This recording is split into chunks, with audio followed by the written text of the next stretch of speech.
E aí, vocês estão tudo bem com vocês? Espero que vocês estejam bem. Vamos para uma próxima aula agora. Vou compartilhar aqui a tela com vocês. Hoje nós vamos falar um pouco sobre os seres vivos, tá bem? A gente está vendo uma evolução, vamos dizer assim, da matéria. A gente viu que a matéria é formada por átomos, esses átomos juntos constituem moléculas. Essas moléculas podem constituir outras coisas, ok? E a gente viu também uma nova nomenclatura chamada elementos químicos. Nós vimos que átomos iguais, átomos de um mesmo número de prótons, lembra? Vão ter mesmas propriedades. Então, a gente pode chamar isso de elementos químicos. Nós temos vários elementos químicos. E esses elementos químicos vão formar não só a matéria inorgânica, como a matéria orgânica. A matéria inorgânica é a matéria como água, sais minerais, e a matéria orgânica que a gente conhece. Normalmente ela é composta por átomos de carbono, tá? E aí são coisas que a gente conhece, como glicose, como proteínas e outras moléculas que são mais complexas, vamos dizer assim. E aí essas moléculas vão constituir não só outros materiais, como a mesa, por exemplo, ela é composta por várias moléculas de carbono, mas também porque ela veio de um indivíduo vivo, mas como a vida, tá? Todos os elementos vivos. Nós vamos ter uma unidade básica da vida chamada célula. Provavelmente deve ser uma das primeiras vezes que vocês vão ver como é que é uma célula por dentro e todas as constituições dela. Mas a célula, segundo a teoria celular, grave esse nome, um cara chamado Robert Hooke criou essa teoria. Ele estava analisando um pedaço de tecido vegetal, que a gente chama de cortiça, e aí ele analisou, olhou lá no microscópio e viu que tinham várias caixinhas. Era muito estranho, parecia que era formado de várias caixinhas, várias células. Então ele denominou o nome dessas caixinhas de célula, né? Células. E esses compartimentos são a unidade básica da vida. Todo ser vivo é formado por células, segundo essa teoria celular, que é a que é mais aceita até hoje e é utilizada. Então, todo ser vivo, seja ele vegetal, animal, fungo, bactéria, ele é formado por um tipo de célula. E aqui nós vamos conhecer essas células, esses tipos de célula, ok? Então, o que as células vão ter de incomum? Todas elas vão ser iguais. Primeiro, todas elas têm uma membrana plasmática. A membrana é o que dá limite à célula, tá bem? É o que vai dar formato e limite, para ela não ficar espalhada aí. Ela vai ter um limite que vai ser essa membrana, que vai ser esse envoltório da célula. Além disso, toda célula vai precisar ter citoplasma, que é o que fica por dentro dessa membrana, que é um plasma, mistura de nutrientes com água, bastante água, na verdade, alguns nutrientes, e onde vão ficar mergulhados algumas estruturas que a gente vai ver depois. E principalmente material genético. Material genético, DNA, tá bem? Esse DNA é extremamente importante, porque é ele que vai regular a célula, é ele que vai passar informações para as próximas gerações. Então, o DNA ele é extremamente importante. Ele é como se fosse o comando central dessa célula. Agora vamos para classificações da célula. Nós vamos ter dois tipos principais de células, que são células eucariontes e procariontes. Não esqueçam desses dois nomes, tá? Vamos lá para desvendar um pouquinho esses nomes. Procarionte. Pro significa primeiro, antes, primitivo. E carionte vem de carioteca, que é a membrana que vai envolver o DNA. Ou seja, essas células surgiram antes de surgir essa membrana que envolve o DNA. Procarionte, antes da carioteca. Ou seja, o material genético, o DNA, ele vai ficar solto no citoplasma. Como vocês podem ver, nessa célula bacteriana que tem aqui, tá? Essa célula amarela, esse roxinho é o DNA dela, e ele tá solto no citoplasma, ele tá livre. Normalmente, quem tem esse tipo de célula são bactérias, tá? O reino Monera, o reino das bactérias. E aí eles vão ter um tipo de DNA diferente, que é um DNA circular, que não é igual ao nosso, e vão ser um pouquinho diferentes as células procariontes. E depois eu tenho eucarionte. Eu significa verdadeiro, ou seja, ele tem verdadeiramente essa carioteca, essa membrana envolvendo o DNA. Então o núcleo vai ficar protegido, vai ficar guardadinho, que seria essa outra célula em azul que vocês estão vendo aqui. Tem a célula grande em azul e tem uma outra bolinha menor em azul claro e um vermelhinho, vocês estão vendo? Então, esse vermelhinho seria o DNA e essa grande bola azul clara seria a carioteca, que é essa membrana nuclear. A gente também pode chamar assim, tá bem? Só que nós temos vários tipos de célula. Nós não temos só eucarionte e procarionte, tá? Essas são as duas divisões principais, só que nem todas elas vão ter esse mesmo formato, essa mesma carinha. Nós estamos vendo aqui outros tipos de célula, tá bem?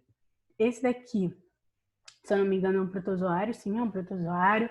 Essa daqui é a célula de fungo. Então, as células serão diferentes dependendo do reino, do grupo que elas vão participar. Umas coisas importantes, né? Os seres vivos, eles podem ser unicelulares ou pluricelulares. A partir de uma única vida, a partir de uma única célula, a gente já considera a vida, já é um ser vivo. Então, uma pequena bactéria lá no seu intestino, ela sozinha, ela já é um ser vivo, tá? Qualquer célula já é considerado um ser vivo. Só que esse ser vivo, ele pode ser unicelular, ou seja, ter uma célula só, ele inteiro, o corpo dele inteiro vai ser aquela única célula, ou ele pode ser pluricelular. O que acontece com esses indivíduos pluricelulares? Eles vão formar camadas de células, essas camadas a gente vai chamar de tecidos, tá? Então, nós temos seres que são microscópicos, unicelulares e pluricelulares, que normalmente são macroscópicos. Aí nós vamos entrar em uma grande gama de seres vivos, que nós somos pluricelulares, as plantas são pluricelulares, alguns fungos são pluricelulares, outros são unicelulares. Então, a gente vai ter uma grande gama de seres vivos a partir dessa constituição de várias células, essa pluricelularidade, tá? Mas a gente também vai ter outras divisões, como o modo de se alimentar, podendo ser autotrófico ou heterotrófico. O que significa isso? Auto é quando... Auto significa eu mesmo, tá? Eu faço sozinho. Então, eu faço meu próprio alimento. Os seres vivos normalmente se alimentam de moléculas de glicose, ok?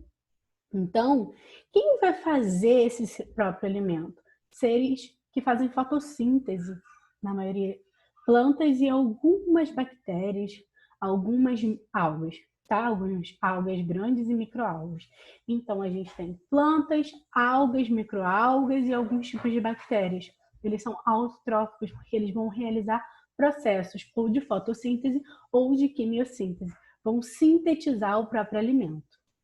E heterotróficos, eles precisam se alimentar de outro ser vivo. A gente não faz fotossíntese, a gente não produz nosso próprio alimento. Então, a gente tem que ir lá na planta comer a planta ou comer um animal que comeu a planta.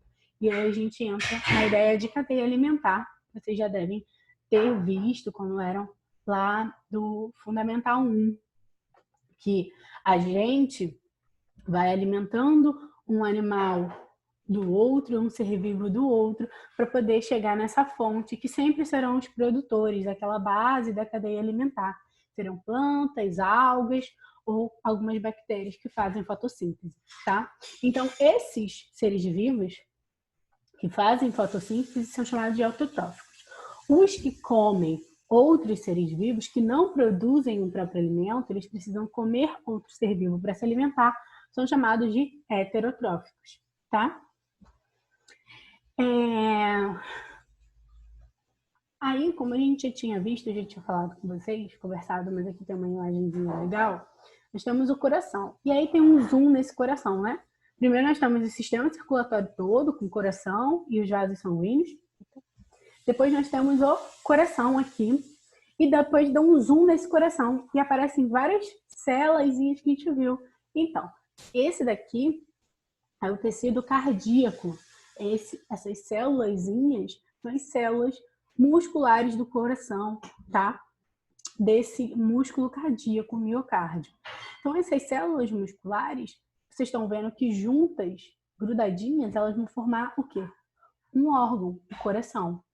E um órgão, junto com outros órgãos, formam um sistema. Então, a gente tem um nível de organização para os seres vivos. Primeiro, nós temos células. Células juntas formarão um sistema. Sistemas juntos. Desculpa. Células. Células juntas formarão tecidos. Tecidos juntos formarão órgãos. Órgãos juntos formarão sistemas. Até a gente ter uma junção de sistemas e ter um organismo inteiro. Vocês, por exemplo, são uma grande junção de sistemas. Tem sistema respiratório, sistema circulatório, vários sistemas, tá? Além disso, nos seres vivos, a gente tem uma coisa extremamente importante, que é reprodução. A forma como eles se reproduzem é extremamente importante. E nós vamos ter dois tipos, grandes divisões de reprodução. Reprodução assexuada e reprodução sexuada. A reprodução assexuada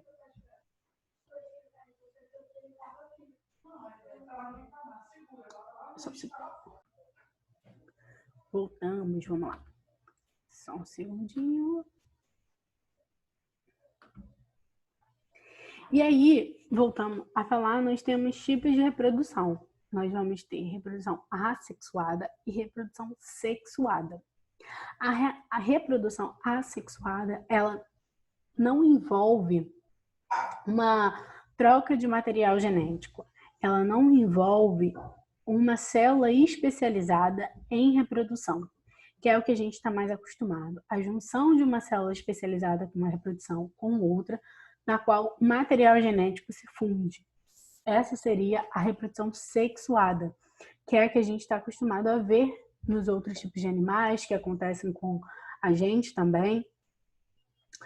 A reprodução assexuada é basicamente um método de clonagem, tá? Onde a célula vai se multiplicar e vai se dividir em mais de uma.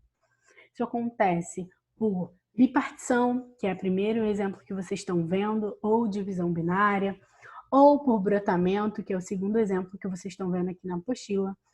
Mas, de qualquer maneira, é uma multiplicação de células, ok? Normalmente, essa divisão binária, normalmente não sempre, ela acontece em seres unicelulares. Por quê? Se eu sou um indivíduo de uma célula só, quando eu me divido em dois, o que acontece? Eu na verdade, tenho dois indivíduos agora, tá? Em seres que são pluricelulares, como esse animal que vocês estão vendo aqui embaixo, que é uma hidra do mar, essa hidra, ela vai realizar uma multiplicação das células. Ou seja, é como se o meu braço estivesse aqui, ele começasse a se multiplicar, multiplicar, multiplicar, até dar origem a um novo ser, que vai ou ficar junto do meu corpo, ou cair ao meu lado, como vocês podem ver, e isso vai ser um ser completamente diferente. Só que o material genético vai ser exatamente igual ao meu. É uma forma assexuada, tá bem? Essa forma, ela é boa porque ela é mais rápida, ok? Economiza energia, mas ela tem um problema. Não tem variação de DNA. O DNA vai ser sempre copiado, vai ser sempre o mesmo. Então, isso é um problema, a variabilidade genética, baixa variabilidade genética, que a gente chama.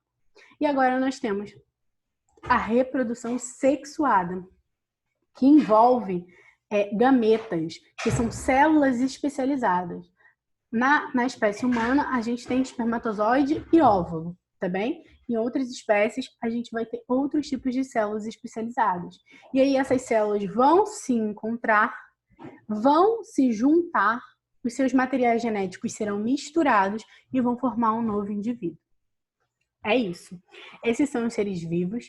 É muito importante que vocês saibam que para ser considerado um ser vivo, né, na teoria celular, a gente precisa ter uma célula. Então, indivíduos que não têm célula, por exemplo, os vírus, dentro dessa teoria não são considerados vida.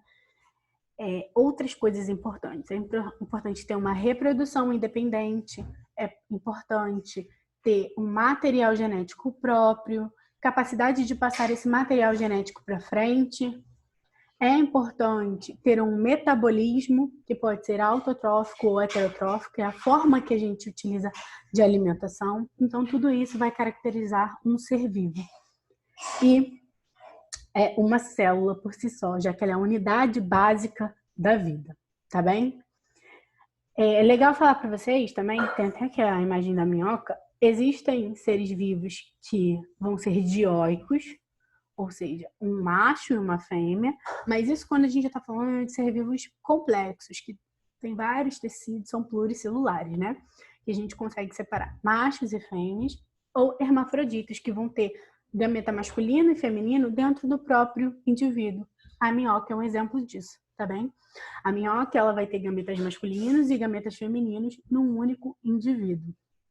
Ou podem ser dioicos, que seriam os outros animais que a gente conhece. A gente, por exemplo, temos fêmeas e machos, tá? E existem ainda seres que não têm essa questão de gênero nem de sexo dos indivíduos, porque eles vão ser uma única célula, por exemplo, a gente não vai ter essa diferenciação, tá bem? Então é isso, pessoal. Façam os exercícios aí da página 299.